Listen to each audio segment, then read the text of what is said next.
today I am going to talk about Africa because this is a series that is being done by the development community in the university, not just the center, but other centers here as well. Giovanni is here and his colleagues. It's about rethinking development. So I thought I would talk a little bit about rethinking development in Africa, not because I have grand ideas, but I just want us to shift the way that we perceive the way development happens on the continent and maybe shift the priorities that we focus on. So that's what I want to talk about. 3 takeaways from this. So 3 things. The first is that over the last few decades, African countries have shown that the continent is capable of tremendous progress. Living standards have gone up almost everywhere, and some countries have made, in fact, remarkable progress, albeit from a low base. Ethiopia and Rwanda come as examples that have made progress in spite of setbacks in civil conflict. So that's the first point.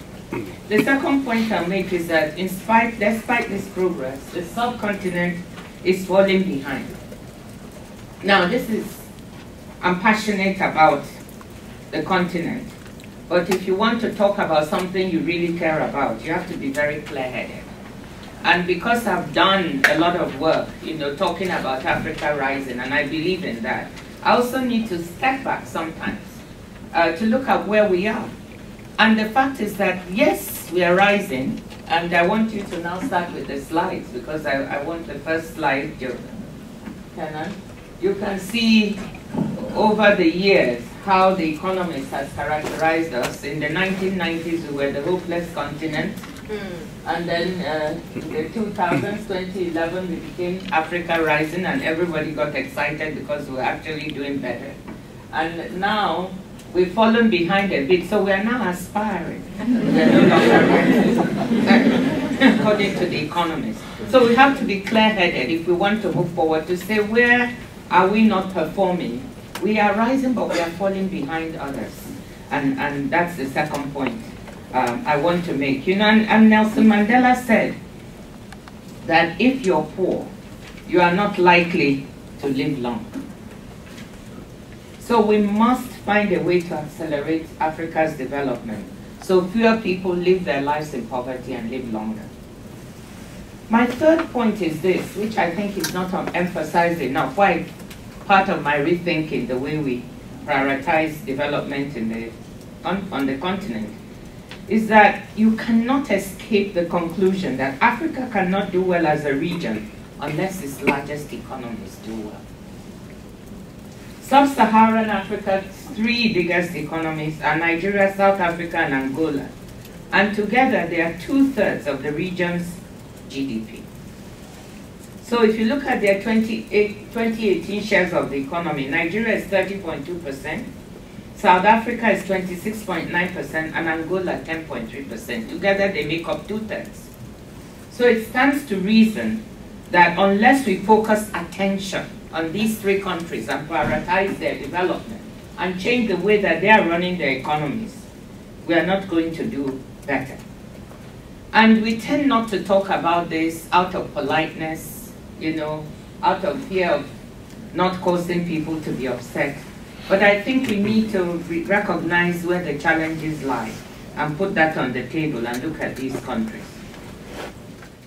So I think one of the questions we need to ask is this.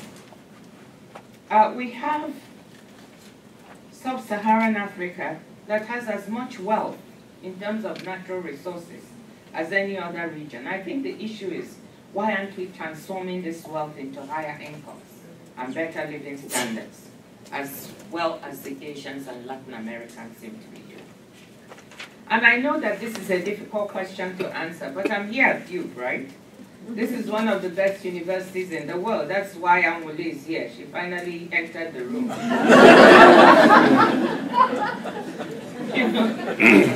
And she has to answer this before she graduates.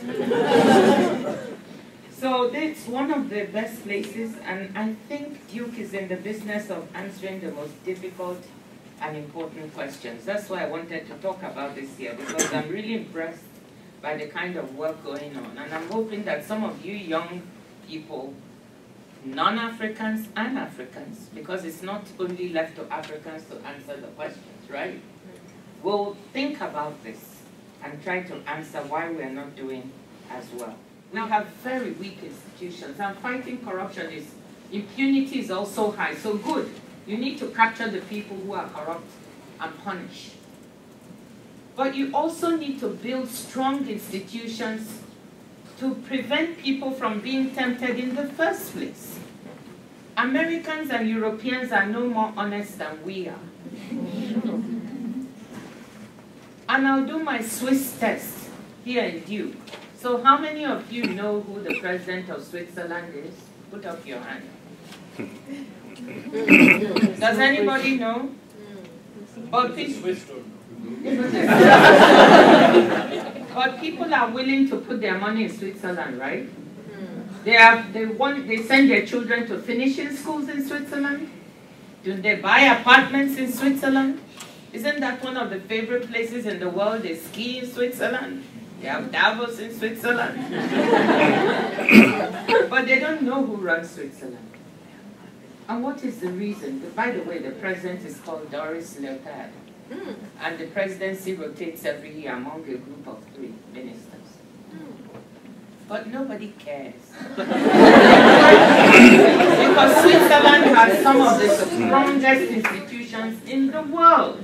People believe in the rule of law in Switzerland. They believe if they invest there and something goes wrong, they will get justice. They believe Switzerland is not corrupt, and they've been trying, but they're holding some of our money. They were. I have to commend them because they've tried to give them back recently, asset recovery. So this is what I'm saying. But what happens on the continent of Africa? Everybody wants to know who the president is. Who is the president? Who is the finance minister? Who is this? Who is that? It's so personality driven. We don't need that. We need strong institutions so that people do not care who the president or finance minister or anybody is. That's the difference. If Europeans and Americans were confronted with the kind of weak institutions we have, they also would dip their hands in the pot. So we better focus on the fundamentals, and building those institutions takes time.